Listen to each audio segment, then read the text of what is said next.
What up, world? 502 King Paul coming to y'all with another video. So I want to touch on something in this video because one of my most popular videos that I have is talking about soul ties. It's talking about basically, getting involved with people in a physical way that leads to spiritual ties that is very hard to get rid of. And, it's a lot of comments, a lot of people request different topics, different ways for me to dive into that. They have different questions, and I want to start addressing some of that. So in this video, I'm going to talk about not necessarily getting, catching a soul tie or getting rid of a soul tie, but I'm going to be talking about how to avoid soul ties in the first place. And that number one way is discernment.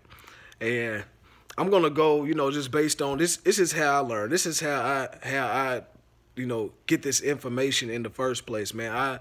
I research, I read my Bible, I look into different things, you know what I'm saying? And I have my own personal experiences in life that have led me to believe that there is a higher power. I know that there's a God. I believe in Jesus Christ. That's me personally, you know what I'm saying? But I'm going to take that knowledge that I learned from this, and I'm going to try to give you some information I feel like can help you avoid those soul ties in the first place. So I was reading some scripture earlier, and then let me see. I was in Samuel chapter 16, and I'm going to start like around verse 6. So basically, I don't know, before I just start reading, so basically God is talking to a man named Samuel in this part of the Bible, and he's leading him to basically find a man who he's supposed to anoint for God, to work for God, basically, to dedicate his life to God. So, Samuel's told to go and meet a man named Jesse. He says, God tells Samuel to go to Jesse's house. He's supposed to meet his sons and basically pick out what God's supposed to tell him once he gets there, which man he's supposed to anoint. So, all right, fast forward. So when they arrived, Samuel saw Eliab and thought, surely the Lord's anointed stands here before the Lord. But the Lord said to Samuel, do not consider his appearance or his height, for I have rejected him. The Lord does not look at the things man looks at. Man looks at the outward appearance, but the Lord looks at the heart. So, basically, I want to stop right there for a minute. Basically, it lets you know right then and there that we should not, when we're looking at people and when we're interacting and dealing with people, we shouldn't be looking at how handsome somebody is or how beautiful somebody is. We should be looking at those characteristics. We should be feeling for what kind of spirit this person has. And people will tell you, often fairly quick in today's world, they'll show you what their spirit is. And some people are very good at hiding. Some people are deceitful. But that's where you got to be smart and you got to use caution in building certain relationships with people. It's so many people who just get themselves into messed up situations because they run and jump out into relationships. They run and, basically rush into love, and come to find out once they get knee deep into it, it's not love, it's lust. So you have to be very careful about who you are even spending time with. And you have to think about, one thing they always say is time is more precious than money. And this is very, very true. And I'm going to tell you why. Because you can maximize your, basically, you can make more money in an hour, right? Like you can increase your salary every year. But you can never get back 60 seconds or the hour, the 60 minutes that you're spending on on whatever in life. You cannot get back time. You cannot get back an hour that you spent. So if you short sell yourself in life, then by fucking with somebody, inside the cuss, in this video where I'm talking about the Bible, but this is how I talk, y'all. Straight up, I'm just gonna be me.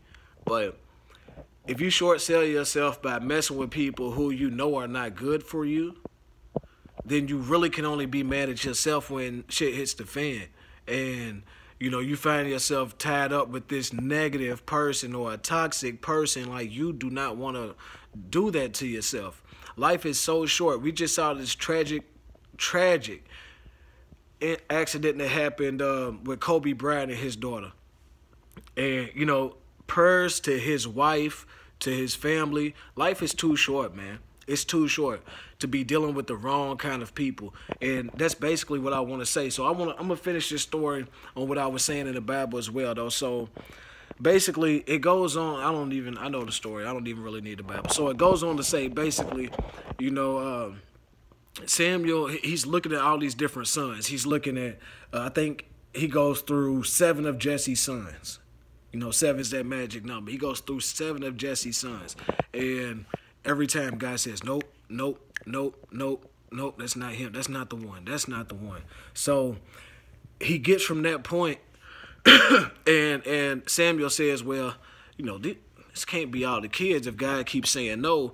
And he says to Jesse, is this all of your kids? Do you have any more sons? And he says, well, yeah, the youngest one, but he works out in the field. He's, you know, he tends to the sheep. And he said, well, bring him to me. And he brought him before, Jesse went and got him and brought him before Samuel. And Samuel heard from God at that point. He said, this one is the one. And that person turned out to be David. The same David that went on to kill Goliath and do many other great things and banish evil spirits by playing his harp. And it's a beautiful story. If y'all have time, man, to just take a moment and read that part of the Bible. Again, it's Samuel chapter 16. And you can pretty much just start at the beginning and go through right there. But it has a lot of good information in there. In the Bible, whether you choose to believe every story in the Bible or not, it holds a lot of good substance that I feel like everybody can apply to their life. It's no different than, I mean, even if you haven't dedicated your life to Christ, if you haven't dedicated your life, and even if you don't believe it's a God, if you're an intellectual type of person and you just enjoy reading and you enjoy learning, and you'll read books like The Art of War, and you'll read things like, you know, all these different instructional books that's telling you how to move in life, then I think it's definitely worth taking a moment, sitting down and reading the Bible as well. And this is just coming from me, man. I've experienced things in my life that let me know that God is real, and I choose to listen to his word. And when I get something inside of me, I'm just feel like, you know, I feel like I got to share it with the world, man.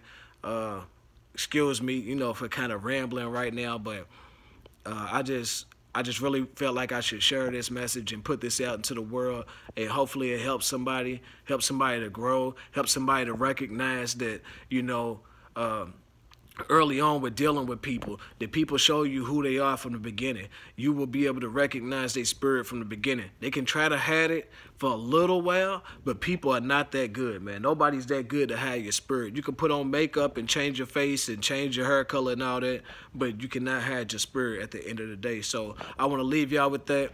Thank you for your time. Please continue to like, subscribe, share this video, get it out to somebody who you feel like can benefit from it today, man. And also, make sure y'all hit that notification bell so I can get these videos as soon as I drop them. Thank you for your support. I love you. 502 King Paul Matter.